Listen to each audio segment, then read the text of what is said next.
Ini adalah data peraih hadiah Nobel berdasarkan agama yang mereka anut. Ya, jadi yang paling banyak itu beragama Kristen, 65% dari penerima hadiah Nobel, 65,4%. Nomor 2 Yahudi, 21,1%. Kemudian yang ketiganya adalah dari kalangan unaffiliated, artinya orang nggak beragama, ateis, agnostik dan sebagainya, itu 10,4%. Lalu orang Buddhis, orang Buddha 1,1%. Hindu 0,7%. Muslim 0,8%. Di sebelah sini, ini jumlah peraih Nobelnya, di sini populasinya. Jadi kalau kita lihat populasi orang Kristen itu secara global 31,2%. Ya. Jadi yang 31,32% ini penghuni dunia menguasai 65,4%. Memang paling banyak, tapi populasinya juga besar. Yang paling banyak persentasenya kalau dibandingkan dengan populasinya tuh Yahudi. Jadi kalau kita bagi Kristen tuh misalnya 65 bagi 31, ya kurang lebih 2, sekian. Ya. Yahudi itu 21,1 dibagi 0,2. Jadi rasionya 10 dibandingkan Kristen tadi 2. Nah, kalau ateis ya unaffiliated tadi 10,4 dibagi 16, masih di bawah 1 rasionya. Jadi rasio Yahudi paling tinggi, yang kedua Kristen afiliasinya paling ateis ya, itu nomor 3. Yang Muslim paling sedikit ya, 0,8 dari 24,1% populasi Muslim dunia, itu hanya menghasilkan 0,8 kontribusi peraih hadiah Nobel. Seperti itu datanya. Nah, saat ini ada 4 orang Muslim peraih hadiah Nobel yang sayangnya, ini khusus sains ya, sains saya bahas, Nobel Science, yang sayangnya kurang dikenal oleh banyak orang Islam. Orang Islam kalau ngomongin ilmuwan Muslim itu masih ngomongin Ibnu aja, tokoh-tokoh tahun 1000-an ya, tahun sekian ratus, tahun 1000-an atau 1000 sekian. Yang modern ini kurang dikenal.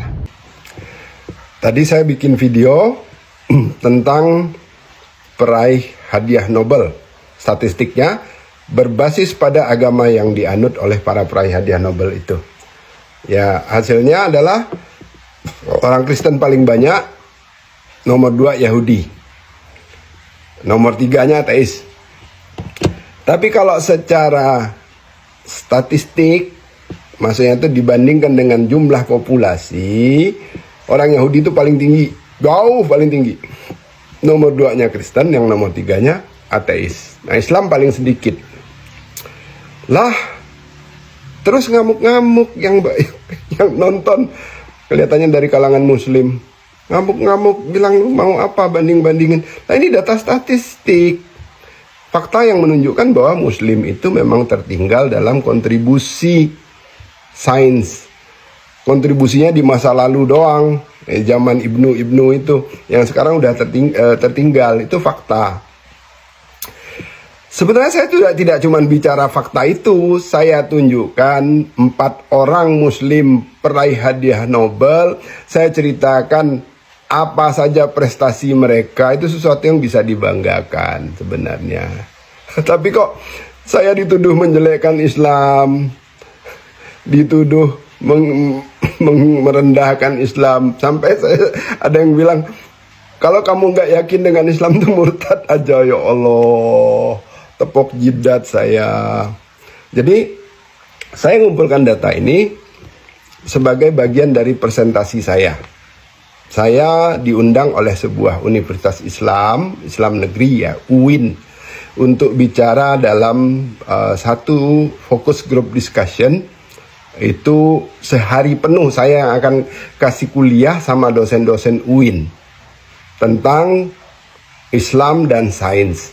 Ya intinya saya akan bicara tentang fakta itu tadi, bahwa kita memang tertinggal, dan ini ilmuwan Muslim udah tahu semua fakta ini, mengakui fakta ini, nggak ada yang marah-marah, nggak ada yang bilang ini merendahkan Islam, nggak ada. Di TikTok doang sih emang.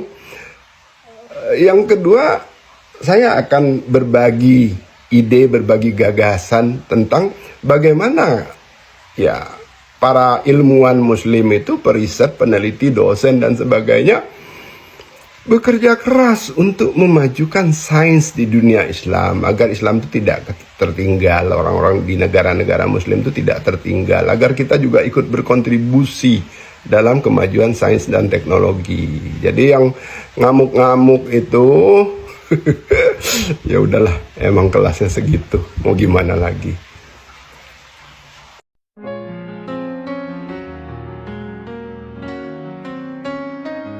Janganlah hendaknya kamu khawatir tentang apapun juga. Nyatakanlah dalam segala hal keinginanmu kepada Tuhan dalam doa dan permohonan dengan ucapan syukur. Segala perkara dapat kita tanggung di dalam Dia yang memberi kita kekuatan. Bersukacitalah senantiasa dalam Tuhan. Sekali lagi ku katakan, bersukacitalah. Tuhan kita akan memenuhi segala keperluanmu menurut kekayaan dan kemuliaannya dalam Kristus Yesus. Dimuliakanlah Allah dan Bapa kita selama-lamanya. Amin. Segala perkara dapat kita tanggung di dalam Dia yang memberi kita kekuatan. Bersukacitalah senantiasa dalam Tuhan. Sekali lagi ku katakan, bersukacitalah.